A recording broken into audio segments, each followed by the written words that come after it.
Hi, and welcome to the IDEMS podcast. I am Santiago, an Impact Activation Fellow, and I'm here with David Stern, one of the founding directors of IDEMS. Hi, David. Hi, Santiago. Looking forward to the discussion today. Yes, what's it on? I don't feel very well prepared for this.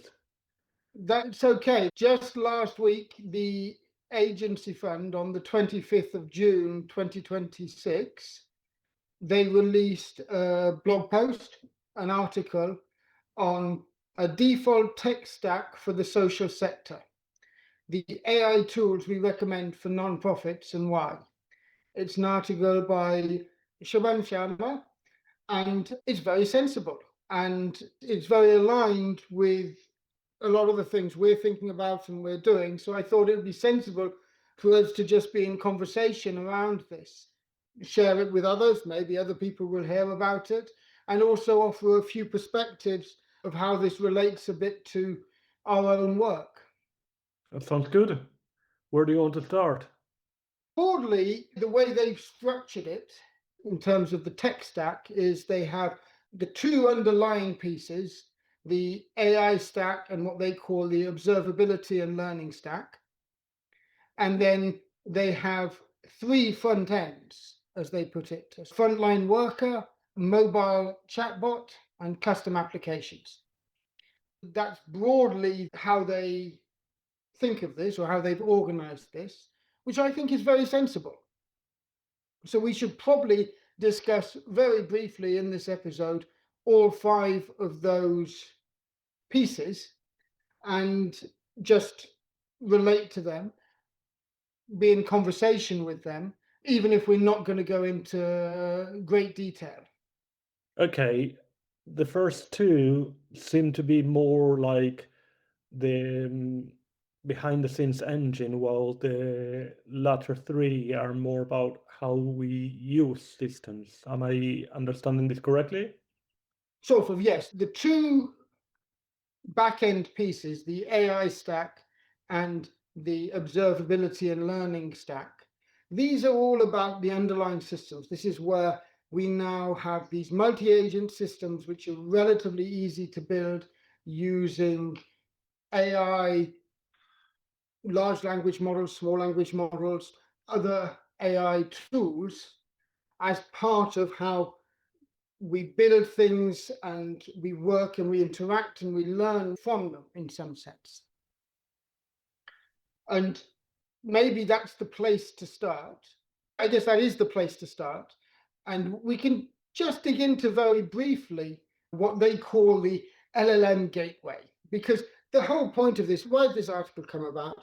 It's come about now because everyone is trying to use artificial intelligence through LLMs to gain efficiencies in their work. And it is a really powerful set of tools which now exist and can be used even by smaller organizations. Their claim is that even small social organizations can access these sorts of high-powered technologies, and that the intermediary tools are starting to be there now, which they can recommend and produce this whole stack for you. And that can reduce costs of these increasingly costly systems that are out there. Exactly. So the first thing they talk about is what they call the LLM gateway. And the idea is that instead of building everything in, let's say, Claude or OpenAI, ChatGPT or Gemini, it's really good if you're small to have a layer between that so that you could use any of those systems. And if their pricing changes, you can switch between them. And so to be able to have something in between, which you're building in, is really strategic as part of a long-term strategy for a small organization, not to be tied in to one of the big players. And let me see if I understand this correctly. What you're talking about is a sort of orchestrator that can then orchestrate different models depending on what you're doing and depending on what the current situation or the developing situation is with the different models that are out there. Yeah, it allows you to write code once and send it to different models. You can also use this to compare between models to see which model gives you the better results and so on. It's the sort of thing that we try and do in our own work. We don't necessarily use exactly the same things that they're recommending. Their default for this is something called OpenRouter. They also suggest Light LLM. These are all very sensible. There's lots of others which are possible. They have a whole list of other things that they look at. And one of the things that they articulate very nicely is that they have what they call a default, they have an alternative, and when to deviate, and additional information. And they do this consistently for all of these different pieces of the puzzle. And the reason this is such a nicely formulated article is if you are a small team who is not expert but engaged in this, well, this does help you to have this whole stack available. And broadly, we will have a few points at which we will offer some alternatives in this podcast, because I've gone through the list and I have a few that I would like to discuss. But by and large, everything they're saying is sensible. And really, I like what they've done. It's a really good piece of work. Under their AI stack, they have the LLM gateway, which is what we've already mentioned, which is this code layer which separates you from a given model so you can swap between models. But they also have an LLM monitoring and evaluation, a speech system, a speech evaluation, agent builders, they have vector databases. These are all part of that stack. And part of where the complication is, that really to build these systems well, you do need to have awareness of all these different things in case you need them. If you're going to build something where there's speech to text, you need to know about the speech systems and so on. And just to go through very quickly, the LLM monitoring and evaluation is something which can be really useful to debug and to identify when things go wrong. They talk here about Langfuse, Calibrate, Maxim as all being sensible options for this. The speech systems, they've got a couple. They've got Elven Labs or Salvan. There are others that they talk about, and there are others that I know in the African context which are coming up, which are quite interesting as well. But again, the idea that a lot of the tools that social organizations want to build might be for people with low literacy. They might be where speech is really important. And there's this idea of being able to then evaluate speech systems, and they have both Calibrate and Maxim as things that they mentioned already for the LLM monitoring, but which are really tailored to speech evaluation. And the final thing they have within this sort of AI stack piece is, well, so the final two things are the agent builders and the vector database. I will just mention this very briefly because a lot of what we've been discussing in our team at the moment has been these multi-agent systems, and how actually a lot of the places where we're working now are needing multi-agent systems to become effective, and so we can actually build efficient systems.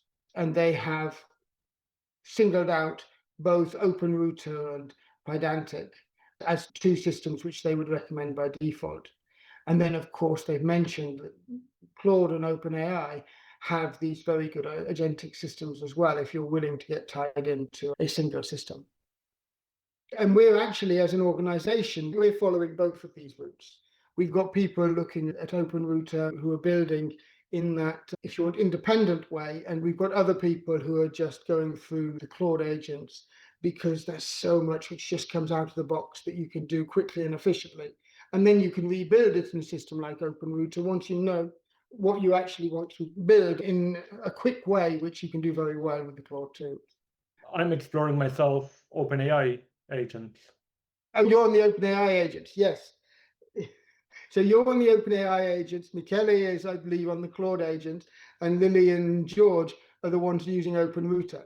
And so we've got a whole, the idea is really that each of you now are going to sort of learn about, not just learn about them, but use these different systems to then actually rebuild and regroup, so that we actually probably will consolidate around something like OpenRouter, but with the experience from these different systems. The experience means learning what works and what doesn't work from the perhaps more mainstream systems like Claude and OpenAI.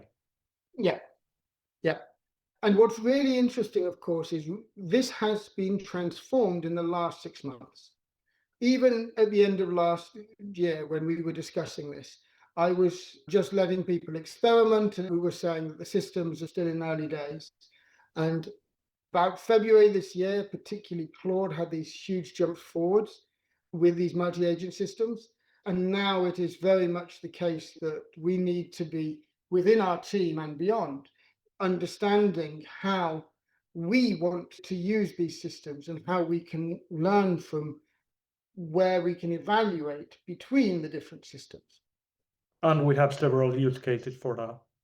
Absolutely. Yeah. There's a number of use cases where we're just having to get ahead of the line on this, so to speak.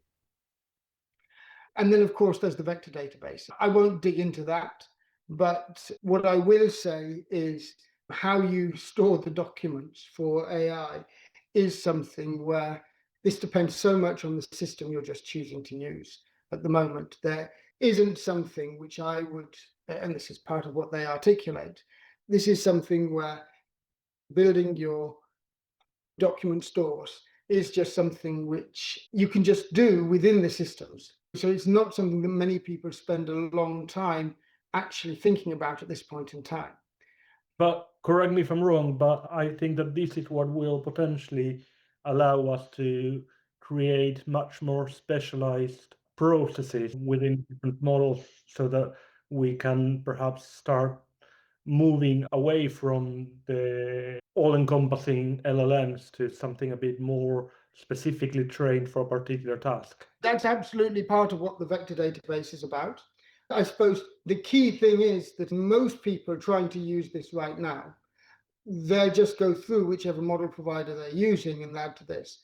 What we will be doing over the next 6 months to a year, where we'll be taking this a bit more seriously, is actually trying to think, how do we build this across different systems in such a way that we can be really testing the systems much more? And I suppose that really brings us to the observability and the learning stack, because a lot of this is about the fact that once you have AI systems working, it's all about the learning. How is it doing? How can you improve it? What can you do? What's the human input? Can you catch errors? Can you catch the errors? Can you not only catch the errors, can you help the system to recognize the errors it's making and why, so that you can get them out, put them into what goes in first, and those errors are then avoided in the future. So you're actually improving the system as you go, and it's these sorts of learning pipelines. And at the heart of this, of course, are data pipelines. And I do like the fact they've got Airbyte, BigQuery, DBT as what they suggest as a sensible data pipeline for not-for-profit scale data infrastructure.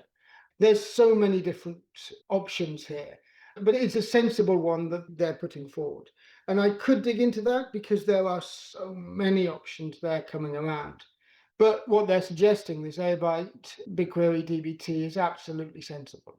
And it's interesting that you do need that sequence. Again, this is where think about the load which you need as a small organization building these systems. There's so many tools you're needing to learn at the moment. When in a few years, maybe in 6 months or a few years, there will be systems which would have put this together in a way which is so much more friendly for small organizations like social enterprises, like social impact organizations in general. I'm convinced of that. And if others aren't going to do it, we will. So it will exist in the next 6 months, a few years. Yeah, I was going to say, my understanding from previous discussions is that that's partly what we are exploring developing if nothing comes out earlier. Absolutely. Yes, exactly. There's so many good open tools. It is that job of putting them all together into coherent wholes, which just really make it seamless, as Claude and OpenAI have done for a more commercial market. The next thing, of course, on their list is dashboards. And I was really interested. They chose Locker Studio because of its nice integration with BigQuery, but their alternative there is Metabase. And they also mentioned Superset, which are tools which are so standard. I mean, we've been using these for years with the apps that we're developing for parenting work. And it's really interesting that we found that Metabase, when we started using the apps, we thought, this is perfect. Our partners will love this. They can have access to all the data. and they can't touch it. It really is not the dashboards. It doesn't build the dashboards that they need. And so it's really interesting. There's a whole nother layer which is needed beyond this as well to build further dashboards for partners. And that's a whole nother story. I guess what I'm saying is that even with the stack that they've got to, and there's huge numbers of different tools that they're arguing are needed, it's still not everything. It doesn't quite get all the way in terms of our learnings working with partners. Then they've got workflow orchestration. This is what in our team, Ian does a lot of this. And they talk here about N8N, which is very sensible, as a way to automate workflows. When something happens, do something else to automate these processes. They then talk about data catalogs, and they've got DBT docs. We as an organization, we're still using Google services for this, really. There are a lot of open alternatives, and DBT docs is the one they suggest, but there could be many others. And we consider switching to others in the past. We have, and we have switched to other things for certain partners, but nothing we've switched to and nothing we've used commercially or in the open ways is achieving what I think is needed here. And so it's really interesting. This is a space, this is a place where I hope and I expect we will see further innovation in the next few years because of what will now become possible integrating with these AI systems. So the data catalogs is something which I hope there will actually be movement on more generally. And I love the last thing they have, or the last couple of things they have here. They have ad hoc analysis and experimentation as the two last things here. And this is really interesting. The experimentation, I'll start with that. This is what we've been doing with Oxford University and our partners there, building in testing which researchers can then use as part of this. Now, this is industry standard in commercial systems to do A/B testing for market research. But really what's becoming much more powerful and really important is to do this not just for market research, but for actual behavioral research, and to turn this into academic studies, because actually this is how you can build evidence of what's working and why and how, by having this simple experimentation A/B test. Now, they have an open source platform from the agency front, which I wasn't aware of before. This is one of the things that was new to me. We've built this into our own systems, but they actually have what they call evidential. And it's something I'm going to have to look into, because this is something where we know the importance of this. We know why we've built it into both the chatbot work we've done and the app, the open app builder. But this is something where there is obviously this open source platform which now exists and which is trying to do this. They also have some alternatives, Growthbook and PostHog, which again, I have to admit, I didn't know about. And it's interesting I didn't know about these, because this is something we've been doing for 5 years with PLH. We've been embedding research and this experimentation into our work. And so it's really interesting that these tools are now coming out as open tools, which are hopefully going to facilitate that. So that's definitely a learning point for me, and something which I'm looking forward to digging into and seeing how it relates to the things that we've built. And it is, of course, very important for us because we're so evidence-focused, evidence-based is one of our principles. And not just within our principles, but also in the collaborations that we have and we want to have. Research is a very important cog in the machine. We want to be able to evaluate the impact and the efficacy of the tools that we develop. Yeah. So I guess the thing which I find really interesting around that is that there's a need to move the research agendas as much as there's a need to move the technologies. Actually, this idea of embedding research in these technological innovations is something which is not yet as widely accepted, as widely published on, as I would hope. And so really, this is something I've been pushing our colleagues at Oxford in particular, who are pushing the boundaries in other ways. And really, they're the ones who I hope will help to get this sort of research really established academically, because it is one of those frontiers that is, people have done work on it, there is work happening. A lot of what's happening is not getting the academic recognition because the methods aren't well established yet. And so building the methods alongside these tools is, I think, really important. There's a lot of growth potential there. So let's finish this part of it with the ad hoc analysis piece, because what I love here is, I would argue this is the only one where it's drawn a blank. Their default is Colab notebooks. Now, if people know what that is, this is in the Google infrastructure. This is part of big tech. Yes, it's free, but it's the only area here where I would argue they haven't found a single open source tool which does this. And yet this is exactly where a lot of our effort has gone. This is where our Instat for climatic is playing this role.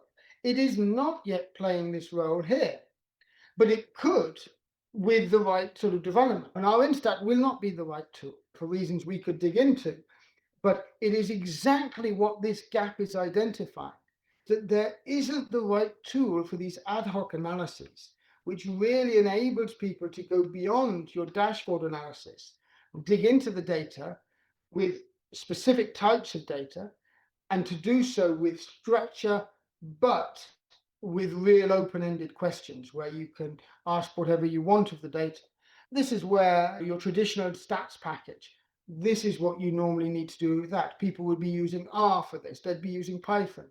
But then there are tools which can make this easier to do ad hoc analysis. Ad hoc analyses aren't that ad hoc. There's a standard set of things that need to be done. And so we do need to make these tools easier. So this is one I would actually, looking at this, I was really interested that I see this as a gap. I see this as a need. It's a need we already know a bit about how to fill, and I'd love to actually dig into this. But it's an emerging field, and this is broadly what they say. They have their default Colab notebooks, and they're saying emerging using Claude with DBT and Postgres and MCP, but this is experimental at the moment. And we know a bit about how to do this better. So that's one which actually this has motivated me to try and say, okay, if we do start building out this infrastructure, that's a piece where we could really contribute. Okay, that is a very comprehensive summary of all the back end. I wanted to ask you, as I was listening to your analysis, a lot of this is AI related, but we're thinking about embedding as well deterministic components to our processes as well. How does that fit into this model or this structure that they're proposing? Really good question. And of course, the beauty of it is it fits in really well because they've got the agentic component. So in the agent builders that we talked about before, the key is then you decide what the agent builders are working on. What are they actually doing? What's their role in it? You're not asking them to do the whole, you're asking them to do components. And so building that around these deterministic pieces is absolutely sensible and feasible. And that's exactly how we would suggest building these things up. And in many of the social impact cases, this is what people would want anyway. You don't tend to want to let the people that you're working with, who are often marginalized or in difficult situations or vulnerable in some way, you don't want to let a purely AI system loose on them in that way. You want elements of humans in the loop, you want elements of determinism in what is presented and what's built in. So this is exactly aligned with that because of the agentic approach, which is included in this. But it's also why, if you look at this is overwhelming. We haven't even got to the front end pieces, and my guess is that'll be another episode now. But just this back end layer, who in a small social impact organization with a staff of 5 people is going to have the bandwidth to learn about all this? And is it right that it's one person? This is the thing. This is why in big teams, you have specialists who take on each of these components. You'd have whole teams just doing the speech to text component. What's incredible now is because of the way these agentic systems work, they're strong enough now that you can, as an individual, take on this whole stack. I'm not saying it's easy. I'm not saying that I'd recommend it for someone who doesn't really want to get their teeth in, but you can. And I believe over the next 6 months or a year, this is going to become easier and easier to do as we actually build out the systems which then sort of help this stack to just work together. Actually take what the agency fund has done, create implementations of this, which are maybe not quite turnkey, but almost. Really getting it to the stage where you can have a system which is as easy to use as some of these the big players, but built on these open technology stacks. So it's really an exciting time, and really kudos and credit to the agency fund for producing this report and for moving the conversation forward through producing this report. Right. On that note, I think we should leave it there and look at the front end in the next episode. Sounds good. Look forward to it. Thanks.